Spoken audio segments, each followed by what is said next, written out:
You know, sometimes the loudest homes in Lagos are the ones that look perfect from the outside. Behind the smiles, behind the matching outfits, and behind the Instagram photos, there are battles nobody sees. And that was exactly the story of Daniel and Rebecca Thompson. To everyone, they were the perfect Lagos couple. Daniel was the confident, handsome man every woman admired.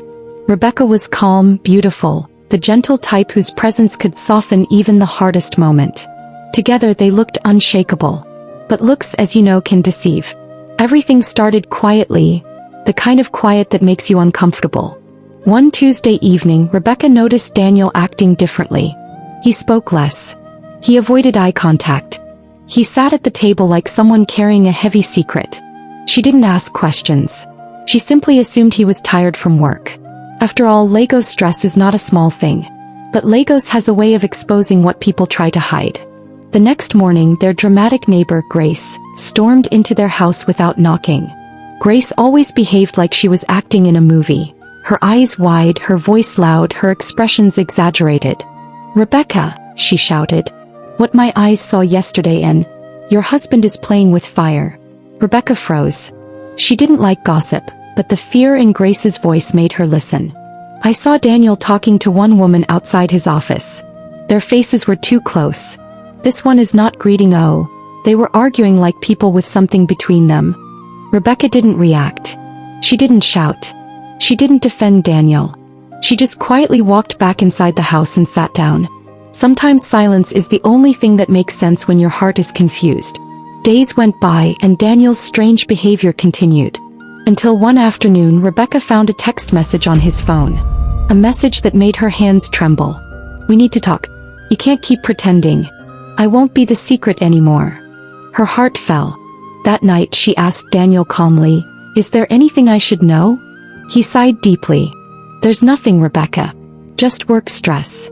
But she knew, she could feel it in her bones that he was hiding something. Later in the week, the truth started coming out. Daniel finally confessed. The woman's name was Melissa. Not a lover, not someone he dated, but someone from his past. A mistake he thought would never return. Melissa needed money. She threatened him, saying she would destroy his reputation at work. And Daniel, in fear, kept quiet about it. Rebecca felt her heart crack. "So you hid this from me?" "I'm trying to fix it," Daniel snapped, the pressure finally getting to him. That day, Rebecca realized their marriage was not just shaking, it was breaking. And then Melissa became a storm. She called at odd hours. She sent voice notes. She appeared at Daniel's office. She told coworkers that Daniel owed her something. Her presence became a shadow that sat in their home even when she wasn't there. Things reached a new level when Daniel's best friend, Adrian, stepped in. Adrian was the type that always looked organized, beret, glasses, neat beard, calm voice. He sat the couple down and said, "If you two keep fighting each other, you'll lose the real battle. You're not enemies. The problem is outside your home." His words stuck in their hearts. Rebecca decided enough was enough. She went to meet Melissa face to face. In a quiet cafe, she sat across from her and said, "Tell me the truth." Melissa leaned back, completely disarmed, and confessed everything. "Daniel didn't cheat on you. He helped me when I was broke. I lied because I wanted money. I pushed too far. And I'm sorry, truly sorry. I won't disturb him again." Rebecca exhaled. Her eyes were wet, but not from weakness, from relief and exhaustion. She stood up and left the cafe quietly. Some battles are not won with shouting. Some are won with truth. That evening, Daniel came home early. Rebecca told him everything calmly.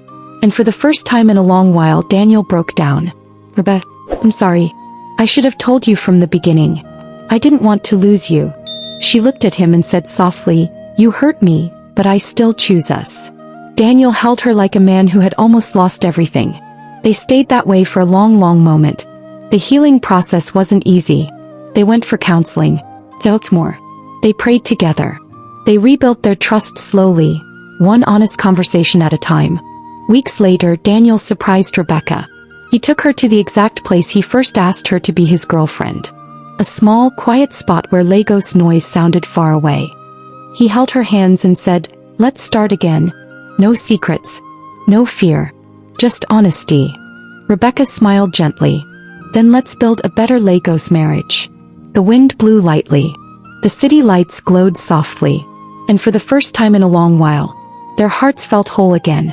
Because in Lagos love is tested, but sometimes love wins.